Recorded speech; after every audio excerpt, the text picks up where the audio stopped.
He boarded as a passenger, but left as the man who brought a billion-dollar airline to its knees. What happened at 30,000 feet wasn't just racism, it was a wake-up call to the entire nation. It was supposed to be a routine flight from Dallas to San Francisco. Business travelers filled the cabin, many already on their laptops or sipping coffee. Among them sat Marcus Ellison, dressed in a tailored Navy suit, his demeanor calm and composed. He had boarded early, flying first class as usual, not out of luxury, but necessity. His time was valuable, and punctuality was part of his DNA. Marcus was the CEO of a tech investment firm managing over $2 billion in assets, and he had an important board meeting in Silicon Valley the next morning. As the plane finished boarding, Marcus adjusted his seat and politely asked the flight attendant for a bottle of water. She gave a tight smile, nodded, and moved on. 20 minutes passed. No water. He pressed the call button once. Nothing. A second time. Still no response. When she finally returned, he reminded her gently. Her tone changed. There was a stiffness in her posture and a flicker of annoyance behind her professional smile. "You need to wait like everyone else," she snapped, loud enough for nearby passengers to glance up. Taken aback, Marcus simply replied, "I've been waiting. I just asked again because I thought maybe you forgot." Something about his calmness seemed to irritate her further. "Sir, I don't appreciate your tone," she said, stepping closer now, voice rising. "You need to sit back and stop making demands." Marcus remained seated, hands folded on his lap. "I'm not making demands. I just asked for water." It could have ended there. But it didn't. The flight attendant stormed off and returned with a second crew member and a supervisor. She pointed at Marcus. "He's being aggressive." He raised his voice and refused to comply with instructions. Passengers nearby shook their heads. One man leaned toward the aisle. "That's not true. He's been polite." But the crew wasn't listening. Marcus was now being treated like a threat. "I don't understand what's happening," he said, his voice still steady. "All I asked for was water." The supervisor ordered him to hand over his boarding pass. Confused, Marcus complied. He was told he might be removed from the plane for non-compliance and disruptive behavior. That's when it escalated. As Marcus reached into his briefcase to pull out his ID to verify his identity, as calmly as one could under the circumstances, the first flight attendant lunged forward. "Hands where I can see them," she yelled, grabbing his wrist. Before Marcus could react, she forced his arm backward, twisting it unnaturally between the seat and armrest. Her other hand clutched his shoulder, pressing down hard.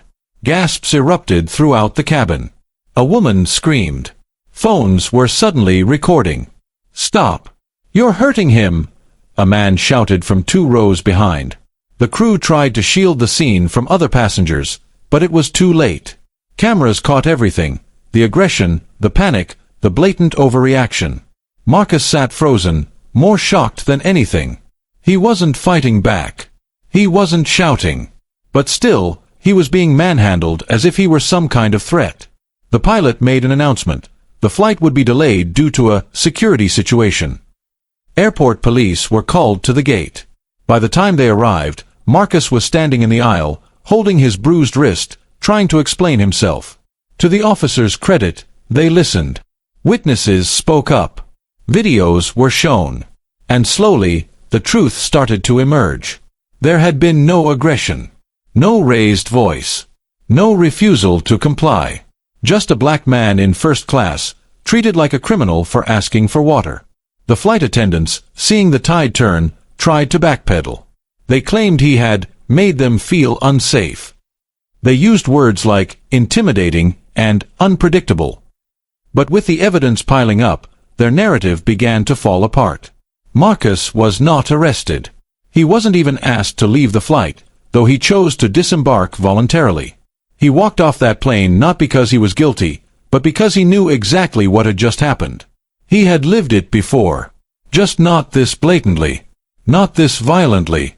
On the tarmac, he stood beneath the sun, his phone buzzing non-stop, calls from staff, family, colleagues who had already seen the videos going viral. In a matter of minutes, what happened at 30,000 feet had become a national conversation. And Marcus Ellison, a man used to commanding boardrooms, was now preparing to command something much larger, accountability. But in that moment, still nursing the pain in his wrist, he wasn't thinking about headlines. He wasn't thinking about revenge. He was thinking about how many other black men had been humiliated in silence, on flights, in lobbies, in luxury stores, for simply existing in spaces they were told, in every subtle and violent way, they didn't belong. This time, though, silence wasn't an option. Marcus Ellison was not just another name on a flight manifest. He was one of the most respected black CEOs in the tech finance world, a man who had built his career on discipline, intelligence, and unshakable integrity. Raised by a single mother in Detroit, he had clawed his way from public housing to the Ivy League, graduating with honors from Princeton and later earning his MBA from Stanford. But even with degrees, awards, and hundreds of millions under management, he knew there were places where success alone didn't shield him from judgment. In boardrooms, he was admired. On panels, quoted. On the cover of business magazines, he was celebrated as a visionary. But on that flight, none of it mattered. The moment he asked for water, and the moment that woman looked at him not as a passenger but as a problem, he felt it again, that old, familiar tightening in the chest. It didn't matter that he had chartered private jets before. On this commercial flight, he was just another black man presumed guilty at a glance. People often praised Marcus for his poise, his quiet confidence. He never raised his voice in meetings. He didn't need to. He spoke with the kind of clarity that came from deep thought and long years of being underestimated. And that's why what happened on the flight struck so many as unbelievable, because Marcus was the last person anyone would expect to be involved in something chaotic or confrontational. He built his brand on professionalism, precision, and control. Yet for all his composure, what hurt the most wasn't the physical pain or the public embarrassment. It was the realization that, even after everything he'd achieved, he could still be reduced to a threat by someone who saw only his skin. The incident reminded him of being followed in stores as a teenager, of being asked if he belonged at events he was invited to, of being mistaken for security at one of his own galas. Marcus wasn't naive. He understood the world. He had sat in rooms where funding decisions were influenced by unspoken bias. He had seen how differently people reacted to his presence depending on whether he was introduced as Marcus or Marcus Ellison, CEO of Ellison Strategic Capital. He often said that power didn't protect you from prejudice, it only changed the way it was packaged. What made this moment different was how public it had become. The flight attendants hadn't just disrespected him, they had tried to define him. Aggressive, disruptive, dangerous. All coded language that had been used for generations to silence, punish, and erase black men from professional spaces. They tried to paint a picture of a man Marcus had never been. But this time, the lie met witnesses, and cameras, and truth. When the videos went viral, people didn't just see a man being mistreated. They saw a system exposed. Marcus hadn't spoken a word in public yet, but his silence was already louder than any press release. Leaders in business, politics, and media began to take notice. Many expressed outrage. Some shared their own stories of being profiled in airports and offices. But for Marcus, this was never just about him. He knew the humiliation he faced was part of something larger. For every video that made it to the surface, thousands of incidents went unseen, unrecorded, unspoken. This was about every black professional who had ever been disrespected in a luxury suite, doubted at a job interview, or denied a seat at the table. It was about the burden of having to be perfect just to be seen as acceptable. Marcus had done everything right. And still, he had been treated like a threat. But while the world was reacting in real time, Marcus was already planning. He wasn't thinking about a lawsuit or a press tour. He was thinking about leverage, influence, consequences. Because when powerful people are humiliated in public, they have the platform to speak and be heard. Marcus had no intention of letting this moment pass quietly. Not just for himself, but for every person who had ever been forced to swallow their dignity to avoid becoming a headline. He began making calls. Not to his lawyers, but to his partners. To the firms whose executives he flew with. To the investment banks and tech companies that used the same airline for their corporate travel.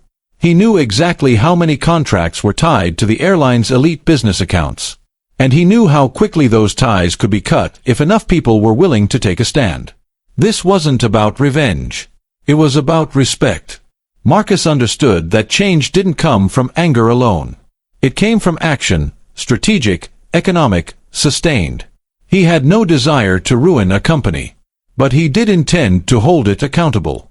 Because if someone like him could be publicly assaulted and dismissed without consequence, what did that say to the thousands of others who didn't have cameras, witnesses, or a title? He wasn't looking to make noise. He was preparing to make impact. And the airline had no idea what was coming next. In the days that followed the incident, the airline issued a short, templated statement. It expressed regret for the unfortunate misunderstanding and reassured the public that the company takes all customer concerns seriously. The wording was sanitized, devoid of accountability, and calculated to minimize backlash. Nowhere in the statement was Marcus Ellison's name mentioned. There was no direct apology. No mention of a flight attendant placing her hands on a passenger. No acknowledgement of the racial dynamics at play. The message was clear: brush it off, wait out the headlines, and hope the internet moves on. But Marcus didn't move on. While social media debated the incident and news outlets played clips on loop, he was working methodically behind the scenes. With the composure of a man who had spent years navigating billion-dollar boardrooms, Marcus turned his attention toward something the airline couldn't ignore: its bottom line. He began by reaching out to his company's procurement team, asking for a detailed list of all business relationships with the airline. The numbers were staggering. Over the last 3 years, his firm and its affiliates had spent close to $8.2 million on airfare alone, not including partnerships through conferences, tech summits, and corporate events that also utilized the airline services. It wasn't just about tickets, it was about brand visibility, executive loyalty programs, and long-term vendor contracts. Next, Marcus contacted his executive peers, other CEOs, COOs, and managing directors in finance, tech, law, and entertainment. He didn't ask for outrage. He didn't ask for public support. He asked a simple question: do you want your employees treated like I was? It wasn't an emotional appeal. It was a professional one. Many of them, especially black and brown executives, didn't need the question explained. They had stories of their own, some whispered in confidence, others buried under NDAs and corporate discretion. But now, with Marcus at the center of national attention and the airline dismissing the incident as a misunderstanding, there was a collective sense that silence would no longer suffice. Within a week, 5 major companies discreetly shifted their corporate travel accounts away from the airline. A sixth, an international tech firm based in Seattle, terminated a 7-year vendor agreement citing ethical concerns. By the 10th day, a consortium of angel investors Marcus had worked with announced they would halt all joint sponsorships involving the airline. Quiet ripples were becoming waves. Marcus still hadn't given a full interview. He hadn't tweeted. He hadn't filed a lawsuit or held a press conference. But his influence was dismantling the airline's credibility in boardrooms across the country. It wasn't just about what had happened to him, it was about what the airline chose to do after. Or rather, what it chose not to do. As the pressure built behind closed doors, the airline's leadership scrambled. Internally, there were emergency meetings and crisis consultants. Publicly, they remained tight-lipped, hoping the storm would pass. But what they failed to realize was that the storm wasn't just reputational, it was economic. Marcus's silence became a strategy. In a world driven by attention, he weaponized discretion. Each move he made was deliberate and unannounced. He wasn't interested in performative outrage. He wanted structural consequences. He knew that companies often changed policies when enough money, or power, was at risk. Eventually, word leaked to industry insiders. Marcus had assembled a coalition of over 40 executives pledging to boycott the airline until real changes were made. This included formal training on racial bias, transparent accountability for onboard incidents, and an overhaul of internal reporting protocols. The group's influence extended into media, tech, finance, and entertainment, sectors the airline relied on not just for ticket sales, but for its public reputation. What began as a single incident on one flight was becoming a corporate reckoning. And still, Marcus hadn't demanded the flight attendant be fired. He hadn't asked for anyone to be publicly shamed. He was focused on systems, not scapegoats. The airline's stock dipped slightly as rumors of internal strife began to circulate. A whistleblower leaked an email exchange from an executive suggesting Marcus's status had been overstated and that he should be handled quietly before this becomes a movement. That line was quoted by multiple journalists and shared widely online. In one sentence, the airline had revealed its true concern, not justice, but damage control. Meanwhile, Marcus was already in talks with civil rights organizations and aviation watchdog groups. Not for legal action, but for data. He wanted records, numbers, patterns. How often were black passengers removed from flights? How often were complaints filed and then buried? What percentage of onboard confrontations involved miscommunication rooted in bias? This was no longer just a personal response. It was a campaign. Marcus knew the media cycle would eventually move on. Public attention was fickle. But real change took more than trending hashtags. It took structure, evidence, and endurance. And he had all three. While the airline held emergency PR meetings, Marcus was writing a formal letter to the Department of Transportation. While social media speculated on his next move, he was meeting with lawmakers in Washington to discuss federal oversight on racial profiling in air travel. His goal was bigger than policy change within one company. He wanted to influence regulation across the entire industry. The calm exterior he maintained wasn't a pause. It was precision.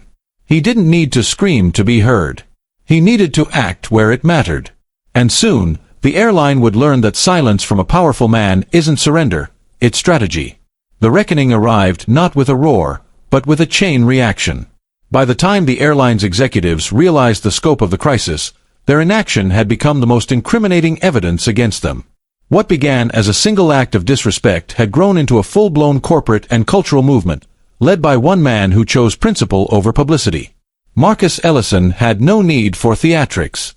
His strategy had always been rooted in precision, data, and leverage. With each passing week, more companies quietly canceled their corporate travel agreements with the airline. Private universities shifted their athletic team travel. Nonprofits and advocacy organizations made public pledges to avoid the airline until major changes were implemented. It wasn't just a financial hit, it was a credibility collapse. The airline's quarterly earnings report told the clearest story. Bookings from enterprise clients were down significantly. Stock analysts downgraded their outlook. Investor calls turned tense. Shareholders began asking questions, not just about operations, but about values. Suddenly, the company's reputation for convenience and affordability was overshadowed by headlines linking it to racial bias and executive arrogance. Pressure mounted internally. Flight attendants demanded clearer training protocols. Employee resource groups, especially those representing people of color, began voicing long-ignored concerns about the culture of bias within the company. The corporate leadership, once so confident in weathering the backlash, was now facing a slow erosion of trust from every direction, external and internal. Marcus hadn't made a single media appearance. He didn't have to. His power wasn't in public outrage, it was in structural disruption. His movement had exposed a painful but familiar truth. Corporate America often only responds when its bottom line is threatened. In this case, silence had become its own form of accountability. No shouting, no boycotts in the streets, just a withdrawal of loyalty, one powerful client at a time. And then came the statement that changed everything. After weeks of silence and vague PR gestures, the airline's board of directors released a new directive. It publicly acknowledged the incident involving Marcus by name. It apologized unequivocally, not only for the treatment he received, but for the company's failure to act swiftly and justly in its aftermath. But the most important part wasn't the apology. It was the list of reforms that followed. A full audit of customer incident reports over the last 5 years. Mandatory anti-bias training for all flight and gate staff. A new, independent passenger grievance review board. A zero-tolerance policy for discriminatory behavior, regardless of seniority. An open invitation to civil rights organizations to help shape future company policy. And at the end of the document, a single line that sent ripples through the corporate world.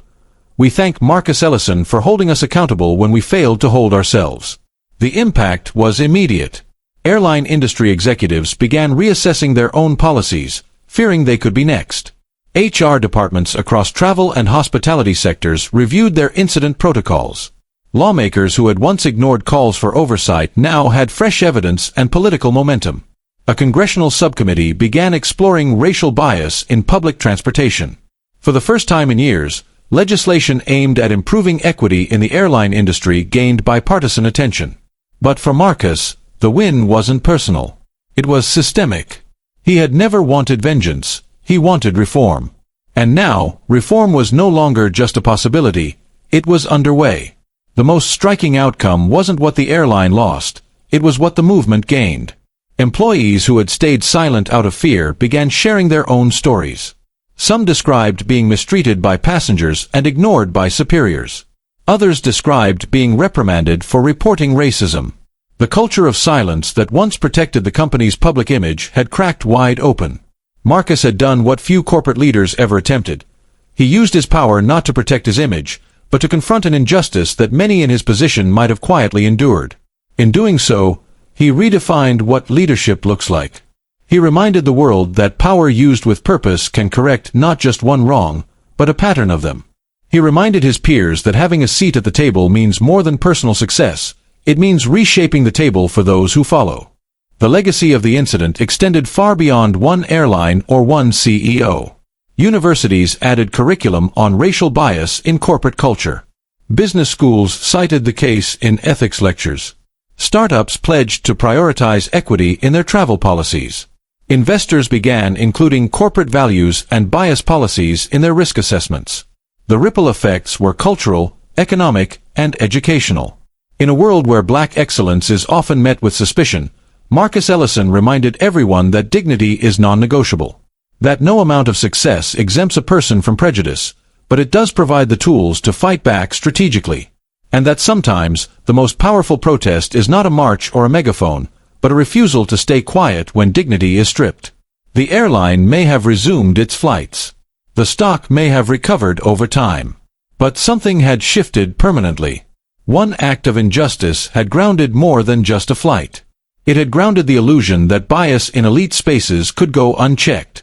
And it proved that one man, with clarity, courage, and quiet conviction, could bring an entire system to a halt, just long enough to force it to change course.